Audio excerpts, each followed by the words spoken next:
Hello students, তোমাদের সকলকে স্বাগত। আজকে তোমাদের প্রথম পর্যায়ক্রমিক মূল্যায়ন 2026-এর ক্লাস 8-এর রায় ও মার্টিন প্রশ্ন বিচিত্রার ইতিহাস বিষয়ের মডেল সেট 3 করে দেখাবো।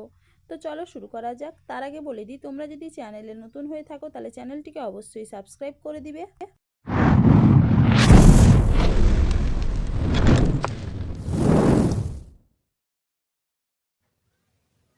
প্রথমে দেখে নিই একের দাগে সঠিক উত্তরটি নির্বাচন করো।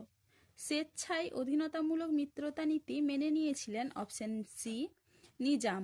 পরের প্রশ্নে কি আছে? সলবাইয়ের চুক্তি হয়েছিল অপশন সি 1782 সালে। পরের প্রশ্নে কি আছে? নাদির শাহ ছিলেন অপশন এ পারসিক। পরের প্রশ্ন কি আছে? বারাণসী সংস্কৃত কলেজ প্রতিষ্ঠা করেন অপশন বি জোনাথন ডানকান। পরের প্রশ্ন কি আছে? অযোধ্যা একটি স্বশাসিত আঞ্চলিক শক্তি হিসেবে গড়ে ওঠে অপশন ডি সাদাত খানের নেতৃত্বে। পরের প্রশ্ন কি আছে? বাংলায় কাউন্সিল অফ এডুকেশন তৈরি হয় অপশন এ 1843 সালে। চলো এবার দেখে নি দুইয়ের দাগে এক কথায় উত্তর দাও। পিটের ভারত শাসন আইন কবে বলবৎ হয়? উত্তর হবে 1784 খ্রিস্টাব্দে। পরের প্রশ্ন কি আছে? হায়দ্রাবাদ রাজ্য কে প্রতিষ্ঠা করেন? উত্তর হবে কি মীর কামার উদ্দিন খান সিদ্দিকী। পরের প্রশ্ন কি আছে? বাংলার প্রথম স্বাধীন নবাব কে? উত্তর হবে কি মুর্শিদ কুলি খান।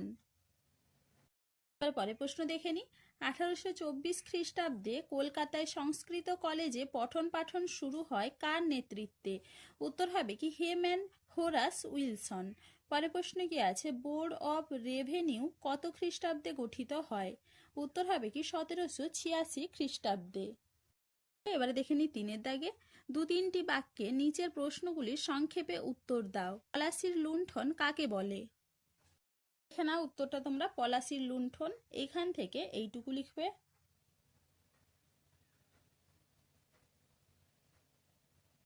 পরের প্রশ্ন কি আছে? আলীনগরের সন্ধির ফল কি হয়েছিল? দেখে নাও উত্তরটা তোমরা। আলীনগরের সন্ধির ফল, উত্তরটা তোমরা এইখান থেকে এইটুকু লিখবে। ভালো করে একটু দেখে নাও।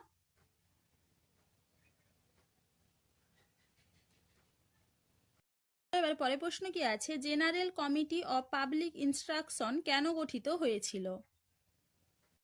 দেখে নাও উত্তরটা তোমরা এইখান থেকে এইটুকু লিখবে।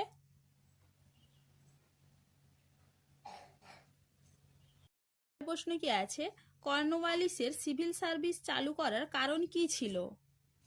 দেখে নাও উত্তরটা তোমরা এইখান থেকে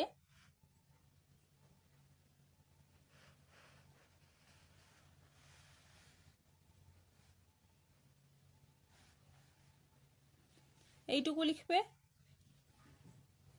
দেখিনি চারের দাগে নিচের প্রশ্নগুলি 4-5টি বাক্যে উত্তর দাও।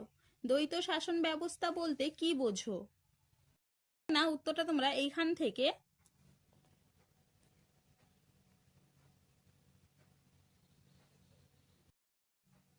এইটুকু লিখবে। ভালো করে একটু দেখে নাও। এবারে পরের প্রশ্ন কি আছে? ফারুক সিয়রের ফরমানের গুরুত্ব লেখো। না উত্তরটা তোমরা ফারুক সিয়রের ফরমানের গুরুত্ব, উত্তরটা তোমরা এইখান থেকে এইটুকু লিখবে। এবারে পরের প্রশ্ন কি আছে? কোম্পানির আমলে দারোগা ব্যবস্থার সংক্ষিপ্ত পরিচয় দাও। না উত্তরটা তোমরা এইখান থেকে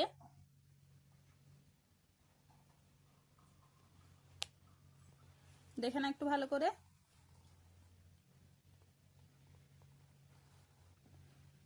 এইটুকু লিখবে। পরের প্রশ্ন কি আছে? উডের ডেসপ্যাচ টিকা লেখো। দেখে নাও উত্তরটা তোমরা এখান থেকে এইটুকু লিখবে।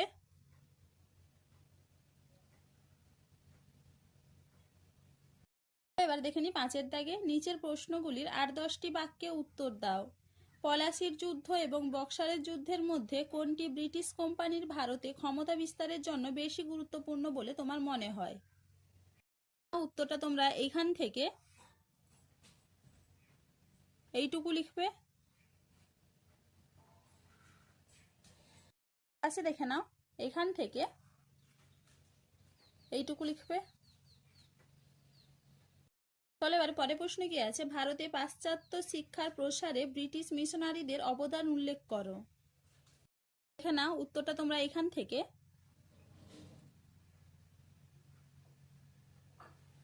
দেখে নাও একটু ভালো করে।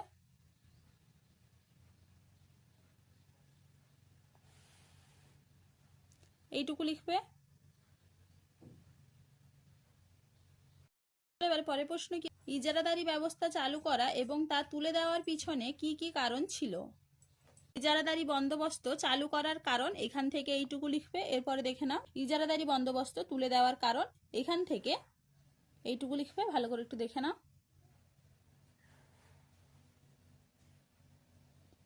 পরের প্রশ্ন কি আছে, অষ্টাদশ শতকে ভারতে প্রধান আঞ্চলিক শক্তিগুলির উত্থানের প্রেক্ষাপট আলোচনা করো।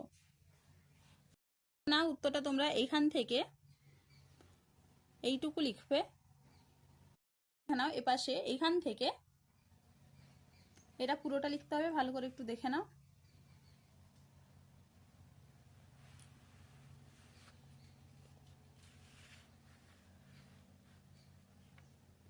এইটুকু লিখবে। চলো আজকে এইটুকুই, দেখা হচ্ছে পরের ভিডিওতে। ভিডিওটি ভালো লাগলে লাইক করে দিবে এবং চ্যানেলটিকে অবশ্যই সাবস্ক্রাইব করে দিবে।